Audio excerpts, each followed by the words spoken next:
Welcome back to this video course. In this video, we will go through optimizing your pins for greater exposure.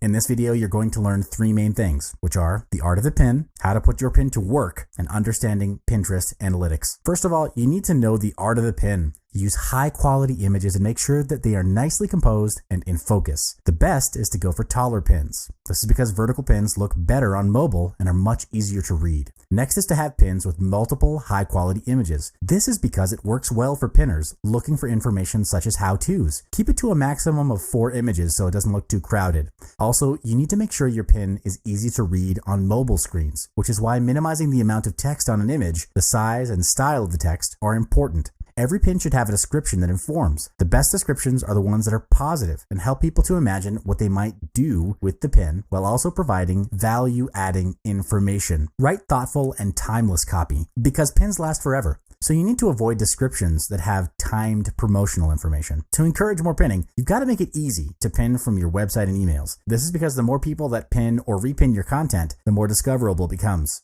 You can also cross-promote your Pinterest account on Facebook or Twitter to gain more exposure. Lots of businesses highlight their most popular pins in physical stores. You can also include the Pin It button in your emails to make it easy for people to add their interested pins straight from there. Pinterest Analytics shows you which pins are most popular with pinners and which ones are driving the most traffic to your site. You can also see which boards your pin appears on, how the pins are described, and what people pin along with your stuff. All these insights are important as it will help you to make smarter choices about your merchandising, product development, and marketing strategy.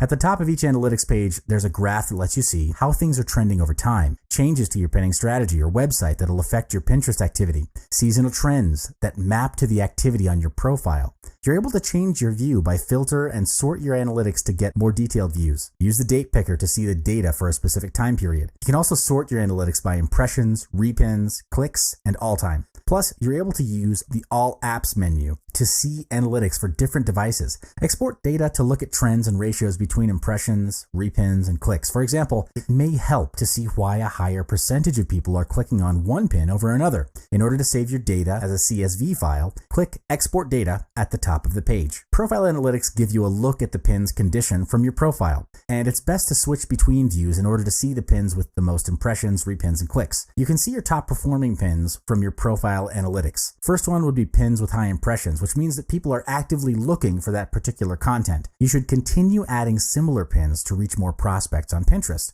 Next are pins with high repins, which indicates that the content is interesting enough to share and save. In this case, pinning similar content from your website or other relevant sources to keep inspiring your audience is highly recommended. Pins with high clicks means that people want to know more about, take action, or buy that content. Add pins for similar things from your website to boost more referral traffic from Pinterest to your site. The all-time report is based on all data Pinterest has from the beginning of your account. This includes an assortment of metrics, and the first one would be your all-time most repinned pins. This will help you understand the content that your followers is most interested in sharing and saving. The second one would be best in search. These are highly ranked pins in search. You're able to improve the search quality rankings of your pins by writing clear and quality descriptions, using rich pins to categorize your pins, and making sure your entire pin links to useful websites. The last one is power pins. These are all-time high engagement pins, which is a combination of likes, comments, and sends. It helps you understand which of your pins have the most interaction of all time, which you can use to boost the value of your content.